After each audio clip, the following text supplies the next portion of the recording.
There's been a lot of confusion as to where you can exercise during this pandemic. We're here in the Upper Valley at a popular spot for cyclists and those who like to jog. We've got a tape measure out here that is stretched out over 18 feet. To put that into perspective, a city sidewalk is roughly 5 feet. So this is going to be roughly 3 times the width of a city sidewalk, yet it's been shut down for those that want to exercise outside. Some overly zealous parks people were closing that, and that's not to be closed. That's more like a sidewalk next to the street. But I would like to have all the paths on all the parks opening. We're tweaking our order. I haven't had a chance to visit with Judge Samaniego, but there are several things that we're going to be tweaking to comply with the governor's new orders as of last week. Meaning this yellow caution tape should be coming down for all walking paths around town. It's important to emphasize this only means the walking paths and not the hiking trails. Those are okay because you have to travel along those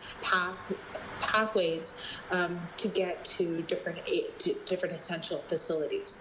So those are okay to walk along as long as you're following the CDC guidelines and not walking right next to each other. You're still acknowledging the 6-foot distance. Something that will come as a dose of good news to joggers who didn't understand why these were closed in the first place. Well, it doesn't make sense because if you can walk on a sidewalk, you should be able to walk on the hiking trail.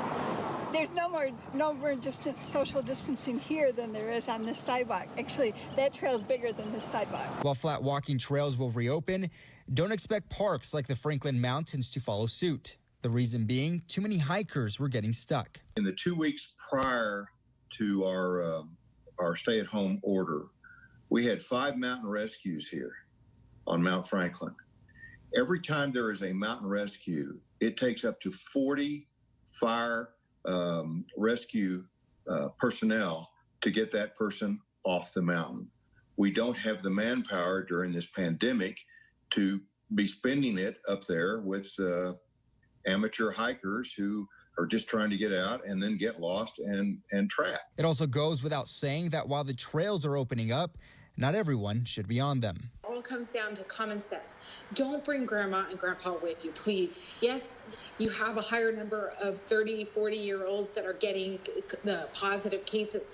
But if you look at the death rate numbers are really concerning because it is the grandma and grandpa who are getting the worst of the brunt in terms of becoming actually so ill that they pass away. Remember, you don't need a tape measure to stay safe out there.